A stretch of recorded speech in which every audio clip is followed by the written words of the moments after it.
দুপুরের মধ্যেই পাই, সকালবেলায় পাই, কিন্তু ঠিকানাটি কারেকশন করতে এবং যারা ভিকটিম বা ভিকটিমের পরিবার, যেহেতু আমরা ভিজুয়াল মিডিয়া, সো সেহেতু তাদের পুরো কনফার্মেশন নিয়েছি। কারণ আপনারা জানেন যে 7 দিন অতিবাহিত হয়নি যে চারজন আটকের যে একটি সংবাদ ছড়িয়ে পড়েছিল, একটা গুজব তৈরি হয়েছিল। কাজেই আমাদের সংবাদ বিভাগ থেকে, আমাদের সিও থেকে একটি ইনস্ট্রাকশন ছিল যে পুরোটা ক্রস চেক করে এবং পুরো ইনফরমেশন ভেটিং করে তারপরে যেন আমরা বিষয়টিতে যাই।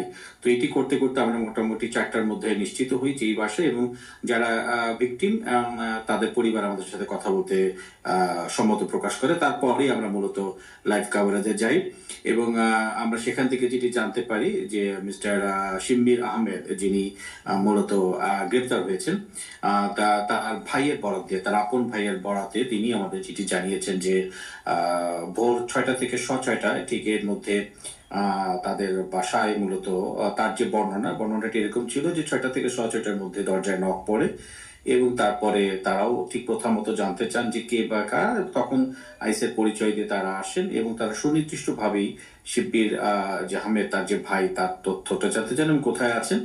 এবং শিব্বির আহমেদ এই সময় আসতে তার কাছ থেকে ডকুমেন্ট চাওয়া হয়। সো ডকুমেন্ট চাওয়া হলে শিব্বির আহমেদ, তার কাছে একটি ডকুমেন্ট ছিল, যে সেটি হচ্ছে যে তিনি মাত্র 20 দিন আগে অ্যাজাইলামের জন্য একটি আবেদন করেছিলেন, তার রিসিভ একটি ফর্ম তার কাছে ছিল। এমনটি আমরা যে সমস্ত কথা বলছি তা তার ভাইয়ের বয়ানে আমরা কথা বলছি, বরাত দিয়ে কথা বলছি। এবং কিন্তু আইস এবং সদস্যবৃন্দ যারা ছিলেন তারা সেটি আসলে গ্রহণে অসম্মত জানান এবং তারা সঠিক নয় বলে তারা জানান। এবং এই সময় অন্যান্য রুমের যারা ছিলেন ওই এসে বাসাটিতে তারা চলে আসেন এবং যারা আসে তাদের প্রত্যেকের কাছেই কিন্তু ডকুমেন্টেশন দেখতে যাওয়া হয় এবং তারা সেগুলো দেখেন। কিন্তু শুধুমাত্র শিব্বির আহমেদের ব্যাপারে তাদের কাছে যেটি ছিল সেটিকে যারা পর্যাপ্ত পরিমাণ না পায়, তারা শিব্বির আহমেদকে গ্রেপ্তার করে নিয়ে যান। এর মধ্যে ওই রুমে যখন শিব্বির আহমেদকে নিয়ে যাওয়া হয়, তখন ওই রুমে আরেকজন প্রত্যক্ষদর্শী বলছেন যে তিনি দেখেছিলেন যে তাদের মধ্যে দুজনের পোশাক ছিল এনওয়াইপিডি। আমরা এটাকে আবার রিকনফার্ম করে বলেছিলাম, যেহেতু স্যাংচুয়ারি সিটি আমরা জানি যে এনওয়াইপিডির অনেক মেয়র বা মেয়রের তরফ থেকে আমাদের অনেক রকম আমরা বিভিন্ন বক্তব্য দেখছিলাম। সো আমরা বিষয়টি আরো কনফার্ম করার জন্য আবার জিজ্ঞেস করেছিলাম, আপনি কি সঠিক দেখেছিলেন? তখন তিনি দ্বিতীয় প্রশ্নে বলেছিলেন, হ্যাঁ, আমি কাপড়ের লেখা এটি দেখেছিলাম। যদিও এর সত্যতা আমরা তার মুখ থেকে জেনেছি, বাট অফিসিয়ালি আমরা এখনো জানতে পারিনি।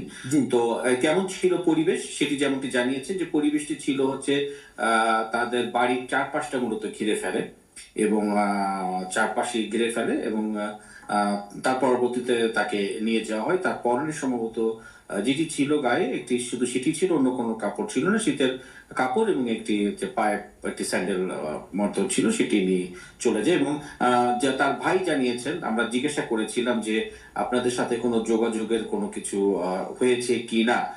প্রতি উত্তরে তিনি যেটা জানিয়েছেন, না, যোগাযোগ হয়নি, তবে তাদেরকে বলে গিয়েছিল যে অফিসে সাথে যোগাযোগ করতে। সো তারা তাদের যিনি লয়ার ছিলেন তাদের মাধ্যমে যোগাযোগের তারা চেষ্টা করছেন, সর্বশেষ আমাদেরকে এমনটাই জানিয়েছেন।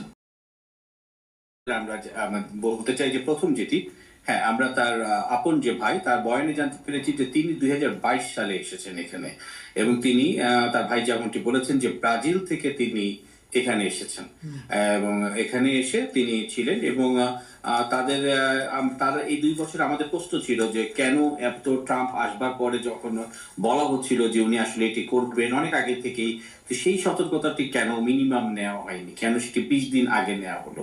অবশ্য এটি তারা যেটি মনে করেছেন যে তারা একটি অ্যাজাইলাম করলে একটি রিসিপ্ট পেপার থাকলে that's enough for them. So তাদের এই ইনফরমেশনের একটি জায়গা ছিল, বাট তার ভাই যে ব্রাজিল বর্ডারটি ক্রস করে এসেছে সেটি কিন্তু তারা আমাদেরকে জানিয়েছে। ওকে, সো যে কেমন ছিল অপারেশন মিলিটারি বা এটা, তারা অবশ্য জাস্ট রুমের ভিতরেই ছিল। রুমের ভিতরে তারা মাত্র 2 জন প্রবেশ করেছিল, বাট তাদের বয়ানে যেটি জানা গেছে যে ঘরের বাইরে মূলত চারপাশটি ঘিরে রাখা হয়েছে, তারা তেমনটি দেখেছেন বলে আমাদের জানিয়েছে।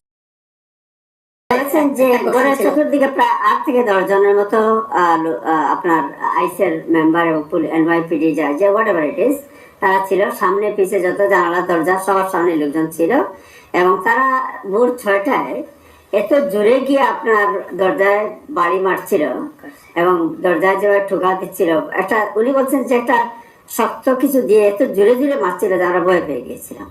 পরে শেষ পর্যন্ত আমরা বাধ্য হয়ে দরজা খুলতে হয়েছে। বাট ওনারা এটা জানতেন না যে তাদেরকে বলা যে তোমাদের কাছে কোনো ওয়ারেন্ট আছে কিনা, এই বিষয়টি তারা আসলে তারা নিজেরাই হতভম্ব হয়ে গেছেন যে এত ঘুরে কে এসে দরজা মনে হচ্ছে ভেঙে ফেলবে, এত ধীরে ধীরে আপনার আঘাত করছে দরজার মধ্যে। So they open the door and তখন ওনারা দেখেছেন যে ঘরের সামনে পিছিয়ে চতুর্দিকে লোক আছে আপনার। কেউ আছে আইস লাগানো গায়ের মধ্যে, আর কেউ আমি বলতেছি না, যেটা আমি বলার চেষ্টা করছি, সে 22 দিন আগে মাত্র অ্যাপ্লাই করেছে। হ্যাঁ, সে 2022 সালে কিভাবে আসে এটা বর্ণনা ডেফিনেটলি দিছে সে। জি ব্রাজিল এখানে জানিয়েছেন আমাদের। হ্যাঁ, এই যে ইলিগাল ক্রসিং আছে, যেহেতু তার I-94 নাই, অতএব তাতে ইলিগাল ক্রসিং হবে। তো এই ইলিগাল ক্রসিং এর লিস্টটাই তারা বোধহয় কমপ্লাই করতেছে এখন, করে তাকে ধরতেছে। যারা কোনো আইডেন্টিফিকেশন শো করতে পারছে না তাদেরকে কিছু এতদিন ফলো করিনি। আপনার যারা green card holder, you are bound to carry your green card all the time, এটা লেখাই আছে গ্রিন কার্ড পাওয়ার সময়। কিন্তু আমরা কেউ অনেকে ক্যারি করি নাই, তার মধ্যে বাংলাদেশিরা বলেন, অন্য দেশিরা বলেন। সেকেন্ড থিং হচ্ছে, জি এই বিষয়গুলো সতর্ক করা উচিত আমাদের সবাইকে। আমরা অনেকেই এই দেশের গ্রিন কার্ড হোল্ডার সিটিজেন আছি, কিন্তু যখন নিউ ইয়র্ক স্টেটের আইডি বানাইছি, ওটার কোনায় লেখা আছে not for federal use, that ID has no value না।